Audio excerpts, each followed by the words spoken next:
Hi, I'm Matt Ambrose with the Defense Acquisition University, and I'd like to continue this simple example of earned value management with Bubba's ditch and grave.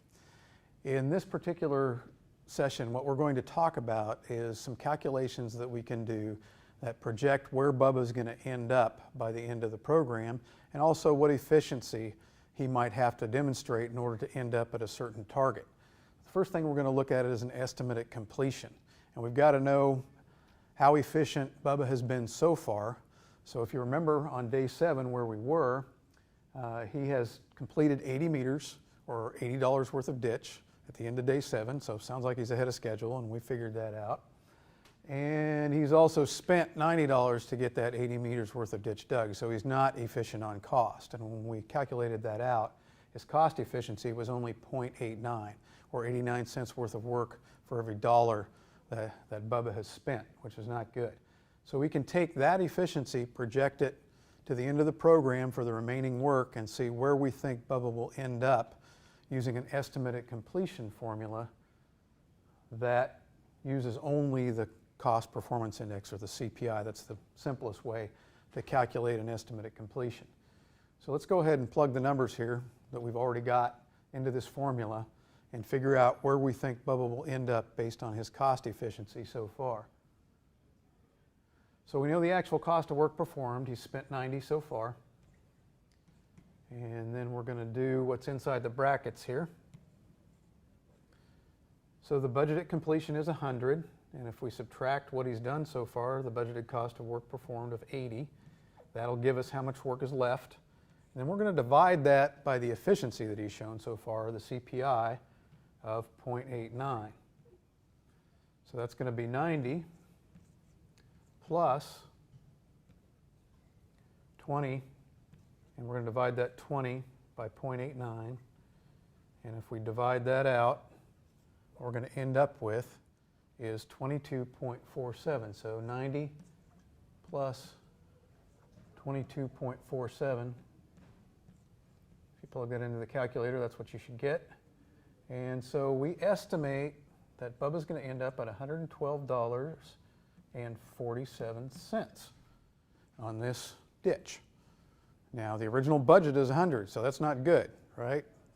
If he keeps going the way he's been going on cost, he's going to end up $12.47 over budget on a $100 project. Not good. Are we going to have to go find more money? Are we going to have to tell Bubba to stop work? You know, this is good information for us because we need to know this. We need to know if he's going to end up where he needs to be. And right now, based on how he's doing so far on cost, that is not going to happen. There's another slightly more complicated way to calculate the estimate at completion. So let's take a look at that. This now takes into account not just cost efficiency, but schedule efficiency as well. So let's take a look at the different formula for that. So it's a composite of the two efficiencies that we calculated, the SPI and the CPI, and that's why this is called the EAC composite. So instead of just using the CPI now here for our efficiency factor, we're going to use the CPI times the SPI. Now, if Bubba were behind schedule, things would get worse because this formula treats time as money. If you're behind schedule, it costs you money to catch up. If you're ahead of schedule, you can actually operate a little more efficiently on cost. In this case, because Bubba is ahead of schedule, this estimate should look a little better. In cases where the program is both over budget and behind schedule, it's the most pessimistic view of the estimate at completion for the program. Okay, so let's take a look. The first part of this formula is going to be exactly the same as we had for the CPI formula. So let's just go ahead and plug those numbers in there. So we got 90 plus, inside our bracket here, the 100 minus 80, which we're going to divide now by the 0.89 CPI times the 1.14 SPI. If we calculate that out here, we're going to have 90 plus again. It's going to be 20.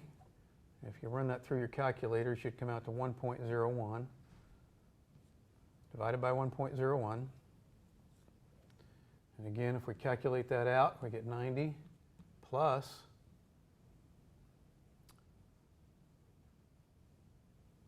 going to be 19.8. Add those two together, and we get an estimate at completion using the composite formula of $109 and we'll just say 80 cents. Round a little bit. So this estimate is a little better for Bubba because he was ahead of schedule, and it takes a composite of those two efficiencies. So he's going to end up at $109.80 based on using both the cost performance index and the schedule performance index.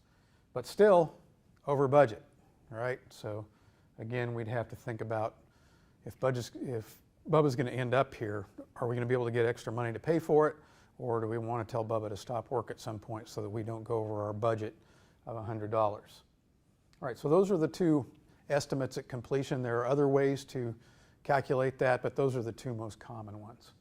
Let's take a look at now what efficiency Bubba would have to work at to reach a certain target, and that's your two complete performance index.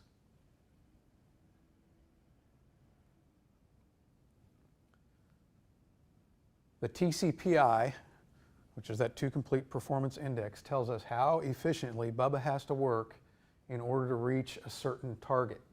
And the most common target is going to be your budget at completion, because you want to hit your budget at completion, right?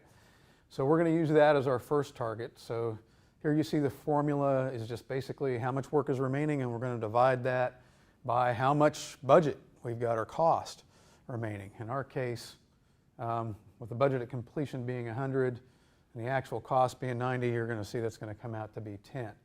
And that's going to tell us how efficient Bubba has to work in order to hit that budget at completion. So let's go ahead and run these numbers again.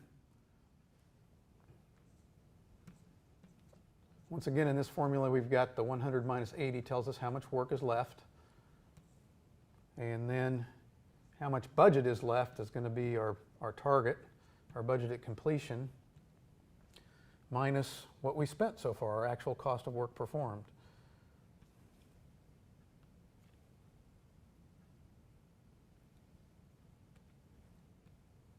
So that's going to be 100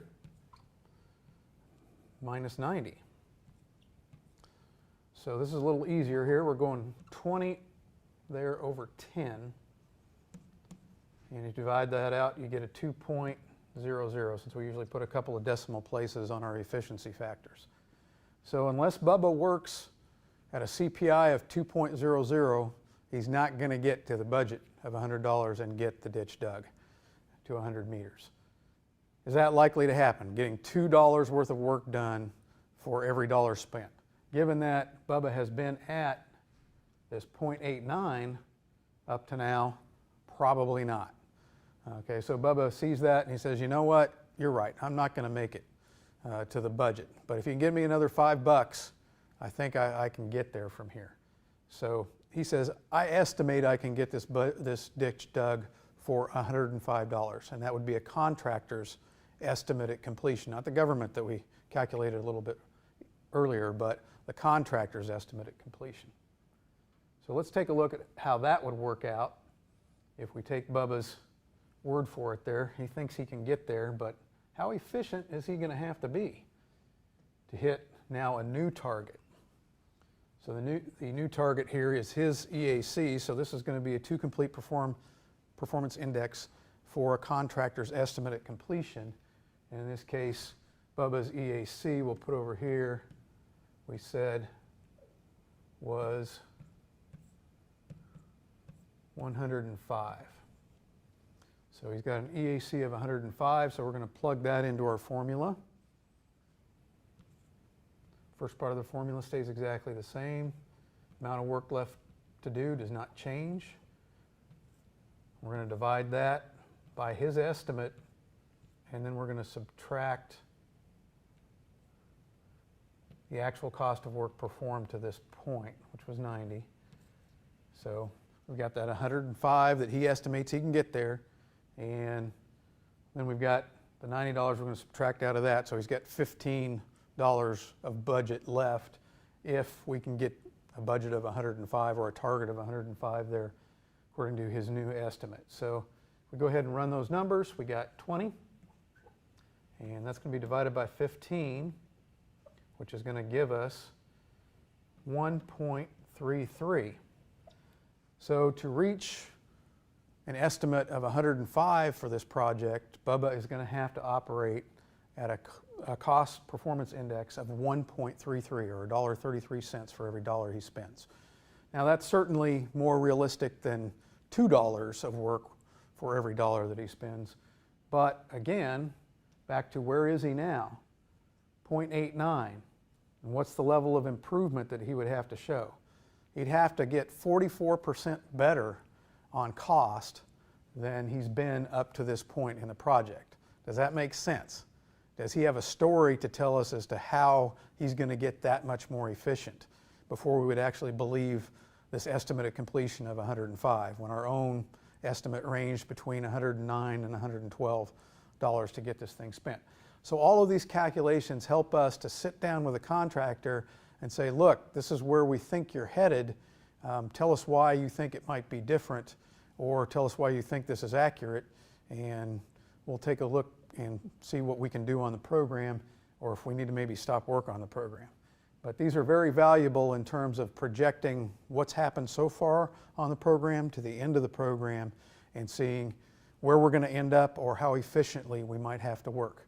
I hope this has been helpful to you in figuring out how to do a government estimate at completion and how to calculate the 2 complete performance index. Thank you for listening.